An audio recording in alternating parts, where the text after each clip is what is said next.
Hey, how's it going out there today, everybody? Hope everybody's having a great day. I want to talk to you about a load I did from Minneapolis over to Boston. I did this load a few weeks ago. I said it possibly could be the best load I've ever done. It was very profitable. I enjoyed the heck out of it. I wish I could do more of them, but they just don't come along like this very often. So I booked this load on a Friday afternoon. This load had already been delayed a few days. It had to be in Boston. They had like people there waiting for it at 8 a.m. in Boston. So I had to make it there. 1421 on the loaded miles, 80 on the deadhead miles. Picked it up Friday afternoon to Monday morning. Not a huge stretch, but still had to keep it moving. Some specs on the load. It was one pallet, 15 cases, and I'll tell you what it is here in a minute. I want you to think about this, though. What do the people of Boston need from the Midwest more than anything?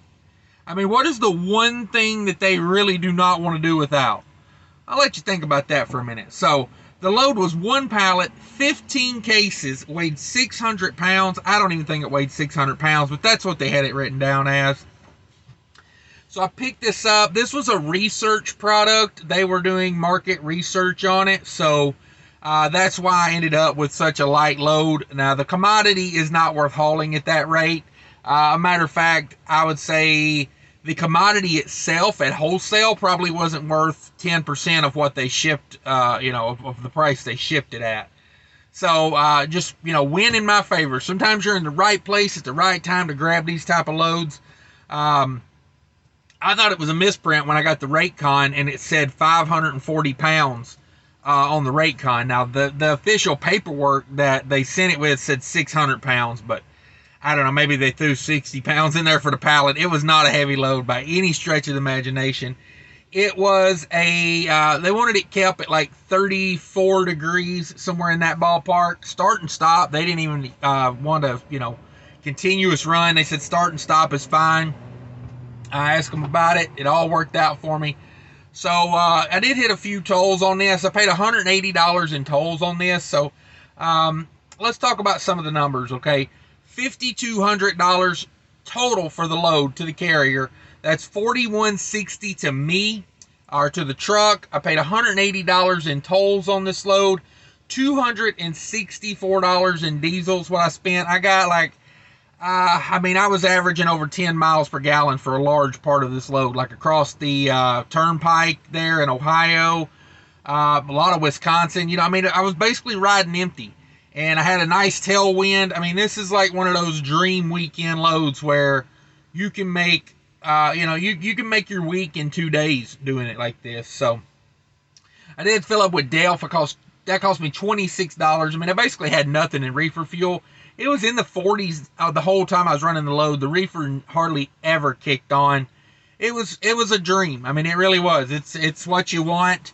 But yeah, I picked that up in Minneapolis on, that was December 11th. I picked it up, delivered at a research facility in Boston, like a market research. They were basically going to take, the product and cut it into little pieces. And they actually had, like, the people I picked it up from, they had their brand was like 10 cases, and then they had 5 cases of their competitor's brand on there. I thought it was hilarious. I was like, didn't make sense to me the way they did it. Looks like to me they could have just went down to the grocery store and bought it, but hey, I'm not going to argue with them. I don't want to bring it up at the time, Let them pay me that $5,200 to the carrier to haul such a light load. Like I said, fuel economy was amazing. I think I averaged in the 9s. I think it was like 9.1 when it was all said and done. Fantastic load. I had $470 with the tolls, the diesel, and the DEF. $470 worth of variable cost on that. Like I said, it's a 2-day run. Basically, I delivered a load on Friday morning in southern Minnesota, and just went up to Minneapolis, grabbed this one on a Friday afternoon, and took off with it. And what made it even better is it picked up near my house, so I took it to the house, had dinner at the house, and then got to trucking. So literally, as far as like an OTR load, you can't ask for much better. It got by the house, at least to have a meal. It paid amazing. It paid like $3.50 a mile, which is about $2.80 a mile to the truck. Just fantastic money. To tell you what the product was, the one thing that the people in Boston need more than anything, they need butter to go with their lobsters.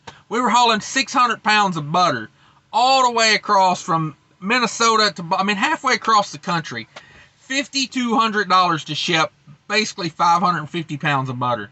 You just don't get them like that. It's like the unicorn of unicorn loads. Like, it's like you can't expect something like this all the time. But boy, when it happens, it really bumps a month up. Really bumped my week up, made that week, I really didn't have to do much else that week to have a good week. Let's break those numbers down. It was 5,200, like I said, 5,200 to the carrier, 4,160 to the truck. You take the 470 variable cost out.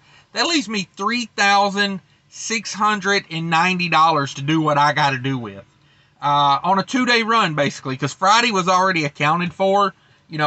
I kind of, like when I do my weekly breakdowns, I put that Friday on the week before, because I had already used most of the day to deliver in the load in the morning.